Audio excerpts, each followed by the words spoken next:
Olá, eu sou Aloísio, responsável pelo setor de conservação e restauração aqui no Museu Mariano Procópio. Como proposta da Semana de Museus, nós estamos vamos falar um pouco a respeito do processo de conservação e restauração que está sendo feito aqui no Museu Mariano Procópio. É um processo direcionado para a arte sacra, mais especificamente os oratórios. É um projeto que contempla um número são 11 itens, de oratórios do século I do século XIX e a maioria do século XVIII. E estou como fiscal desse projeto. Esse projeto ele é feito através de um convênio. Então, no caso, eu aqui como representante da Prefeitura de Juiz de Fora, eu fico como fiscal e nós contratamos uma empresa terceirizada, através de licitação, para executar os trabalhos de conservação e restauração nesses oratórios. Olá, meu nome é Rita e eu sou a restauradora responsável pelos trabalhos realizados aqui no museu. Estou representando a empresa Atrio, que foi contratada para esta licitação. Mão de obra especializada, O trabalho ele segue critérios próprios, Interessante também falar que, como os objetos são objetos de museu, nós temos critérios específicos, no momento dessa intervenção. Então, eu estou aqui, meu papel nesse processo é mais fiscalizar, observar se os processos técnicos estão sendo executados de forma satisfatória e também se os critérios da instituição estão sendo bem executados. Nós estamos restaurando esses oratórios, tentando manter esse aspecto de peça de museu e garantir também que as marcas naturais, dos objetos, através da passagem do tempo, que seriam algumas manchas, mancha na própria tinta, algumas marcas de uso, trazer uma leitura melhor para aquele objeto, para que as pessoas pudessem contemplar um aspecto melhor daquele objeto, Porque às vezes a gente tem algumas manchas, um verniz oxidado, alguma perda de alguma pintura, e ela interfere na leitura daquele objeto. Então a gente faz algumas intervenções no objetivo de dar essa unidade para a obra, para o objeto.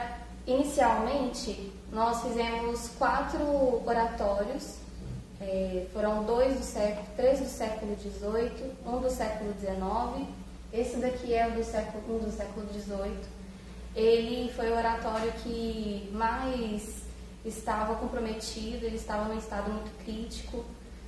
Houve muita perda do suporte por conta de ataques de insetos xilófagos. Então, ele estava praticamente todo perdido, mas graças aos trabalhos de restauração, a gente conseguiu recuperar toda a sua estrutura. Após o tratamento de todo o suporte, a gente parte para a parte de pintura, da reintegração. E esse oratório ele possuía muita decoração em douramento, as quais foram perdidas ao longo do tempo. Após esse tratamento do suporte, restam algumas áreas a serem niveladas, para repintura, para reintegração cromática. Para realizar a reintegração cromática, a gente sempre procura utilizar materiais que são reversíveis. Por quê? Porque esses materiais, depois que passa um tempo, se a peça precisar novamente de um restauro, as pessoas que vão restaurar, elas conseguem resgatar o que é realmente original do que foi intervenção. É importante destacar que no momento que a gente vai fazer uma intervenção desse tipo, a gente teve que pensar um pouco qual era o método a ser aplicado, né? Porque nós podemos optar por vários tipos de técnica de reintegração, né? Podemos ser o tracejado, o tratejo, né? Que são vários tracinhos, ou o pontilhismo, ou a técnica que nós chamamos de ilusionista, né? E tenta copiar um pouco da pintura mesmo original. Em algumas partes onde a pintura ela é uma pintura assim, mais homogênea, plana, não tinha nenhum tipo de desenho, de ilustração, informação assim, mais complexa, nós optamos em fazer essa técnica ilusionista, né? Mas para poder também integrar melhor com o objeto, né? Porque senão chamaria muita atenção essas outras técnicas, né? Pela nossa experiência. Né? Acaba que chama mais atenção, dependendo da intervenção, chama mais atenção a intervenção do que a própria pintura original. Então essa não é a intenção. Quando você se aproxima do oratório, você consegue ver a intervenção, e quando você olha por uma perspectiva mais longe, você não consegue identificar o que é o restauro e o que não é. E também dá um efeito de como se fosse um ouro, um craquelado do ouro, né? Porque aí não fica aquele douramento uniforme, né? Sim, ainda mais nesse oratório que ele já estava muito craquelado, então a gente optou por manter isso para aparecer as marcas do tempo mesmo, para não intervir tanto, para não fechar tanto esse douramento. Para resgatar as características do oratório, nós fizemos uma pesquisa, o pessoal do museu fez uma pesquisa, e nós encontramos uma foto deste oratório que continha um tecido de fundo, de revestimento, né, do fundo dele. Então, nós fomos olhar, né, no oratório e encontramos alguns resquícios realmente do tecido, e para resgatar essa característica, nós optamos também por recolocar esse tecido de veludo no seu nicho de revestimento, tanto do forro quanto do fundo e das laterais. A gente não pode produzir uma informação falsa, né, quando nós estamos fazendo alguma intervenção de restauro. Tá? Então, por isso que a gente fez todo esse processo, né? A gente encontrou um fragmento, né, e aí depois a gente foi confirmar essa informação através de um registro fotográfico que existia na própria instituição.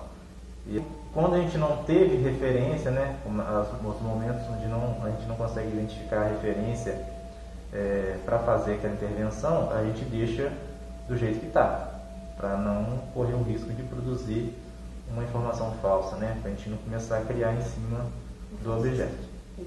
Além desse oratório do século XVIII, esse maior, nós trabalhamos com mais 3 outros oratórios. 2 deles são oratórios menores, e eles são estilo lapinha, são oratórios típicos mineiros. E um desses oratórios possuía uma pintura de fundo, na sua parede de fundo, onde a gente conseguiu fazer uma decapagem para observar melhor se possuía alguma pintura artística diferenciada. E após realizar essa decapagem, a gente conseguiu descobrir que realmente havia uma decoração em estilo rococó, com arranjos florais que compunham este fundo. Para a reintegração desse fundo, após a decapagem, né, esse fundo ficou muito ferido, então, para não criar novamente um falso histórico, a gente optou por fazer uma reintegração em trapézio, onde nós tampamos o fundo em azul, e para dar um destaque maior, para uniformizar e dar um destaque maior aos arranjos florais. Para não interferir muito nessa pintura, a gente optou por apenas uniformizar o fundo azul. Sim. E aí nós tivemos a parte azul com essas flores, né? Uhum. E conseguimos trazer uma característica, né, um outro aspecto, né, que seria um aspecto original, né, do oratório, porque identificou que essa intervenção, essa pintura de azul por cima, né, que havia, era uma intervenção anterior, mas inadequada, né, que estava alterando uma característica do objeto, né? Então seria necessária essa remoção para poder revelar essa decoração que havia no fundo. E também outra descoberta, né, no processo de restauração, né, foi o fato de que algumas dessas imagens que estavam no oratório, e o oratório embaixo tem uma apresentação num presépio, né? Um presépio. E a gente conseguiu identificar que as imagens estavam fixas com prego, né? E estavam em uma ordem, a ordem deles estava alterada, e na própria madeira ali a gente conseguiu ver onde estava, onde eram marcas, né, que haviam ali, né? Que seriam onde está o local original daquelas peças, né? Então foi necessário a gente ainda fazer essa organização e fazer intervenções nas imagens também, né? Sim. As intervenções das imagens foram as intervenções mais trabalhosas nesses dois oratórios, porque existiam muitas intervenções irregulares nelas, intervenções com massas epóxi que estavam alterando a forma das imagens. Então teve que ser feito todo um processo de remoção dessa massa irregular, um novo nivelamento com materiais compatíveis, visto que as esculturas são todas um material que se chama calcita, elas são rocha, né? Então optamos por fazer com o carbonato de cálcio, que é um material que identificamos ser compatível e também tem a mesma coloração. A gente não sabe exatamente quando foram feitas as intervenções. A gente sabe que esses critérios, né, esses conceitos com relação à conservação e restauração, os materiais escolhidos, né, esses critérios que nós seguimos, são critérios recentes, né? Antigamente as pessoas não tinham esse tipo de conhecimento. Então, é compreensível às vezes a gente encontrar esse tipo de intervenção. Às vezes a pessoa quer também, né, unir algumas peças e tal, né? E aí usa o conhecimento que ela tem para poder fazer esse tipo de intervenção, né? E apesar de ter feito com materiais não equivocados, né, essas intervenções inadequadas, ajudou para manter, né? Porque às vezes se a pessoa não tivesse feito essa tipo de intervenção, tinha perdido algumas peças, alguns fragmentos desses objetos, né? E aí seria uma perda, né, para a gente. Então a gente tem essa prática, né, esse conhecimento a respeito dos materiais mais adequados, materiais compatíveis, e que tudo indica, né, pelo conhecimento que a gente tem, que eles não vão se alterar com a passagem do tempo, né, e eles também não vão interagir com esses objetos, causando nenhum tipo de alteração física, né, ou estética nos objetos restaurados, né, nessas obras que foram restauradas. E essas técnicas, a maioria delas, né, elas serem reversíveis ou retratáveis, né,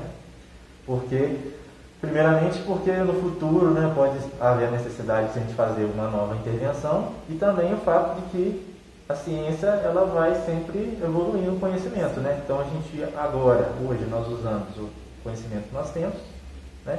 E no futuro pode surgir alguma técnica melhor, alguma técnica mais adequada, né? E aí a gente pode remover o que foi feito e fazer de uma forma que for da época, né, mais adequada, ou se acontecer algum tipo de alteração, né? E por fim, nós realizamos também o trabalho no oratório do século XIX, que possui referências neoclássicas. Esse oratório ele estava com algumas peças da cúpula desafixadas, e o seu nivelamento, o seu revestimento, ele estava muito comprometido, ele estava altamente poroso. Então a gente teve que fazer um tratamento com muita minúcia para não danificar mais do que já estava danificado. Ele estava com o revestimento, ele estava com uma camada muito grossa. Ele estava muito frágil, né? Esse tratamento, né? Essa camada de preparação que tinha nele, né? Esse revestimento que ele tinha no oratório, ele era muito grosso, né? Muito grosso. Então essa característica atrapalhou um pouco, né? Até no transporte, no movimento, né? Estava muito grosso e também ele não estava, me parece que não foi realizado com um material tão aderente, né? Porque por conta dos destacamentos apresentados nele. Ele tinha muitos destacamentos. Foram usados aí também pigmentos, né? Dourados, pigmentos iridescentes, né? Que tem a próstata tem um aspecto parecido com o ouro, né? E também optamos em não cobrir totalmente o ouro, né? Tem uma parte ainda que tem uma parte que você consegue ainda perceber um pouco como se fosse algumas falhas, né? Para poder manter também esse aspecto de antiguidade, né? De próprio de peça de museu, né? E que a restauração é uma intervenção necessária, porém nós devemos sempre ficar atentos à conservação dos objetos, dos artefatos, porque nós restauramos, mas a restauração ainda é uma intervenção. Então, sempre o objetivo de dar integridade aos objetos, né, que posteriormente poderão fazer parte de exposições, né, quando houver oportunidade, né, da abertura do museu. Então, é um trabalho que tem sido feito ao longo desse tempo para, quando nos for chegar essa oportunidade, nós temos o acervo em boas condições. Então, quando nós concluímos esse trabalho de restauração em alguma peça do acervo, né, nós continuamos fazendo o que seria a conservação, que é para manter esses objetos num ambiente mais adequado, né, sempre para que ele sofra menos com a passagem do tempo.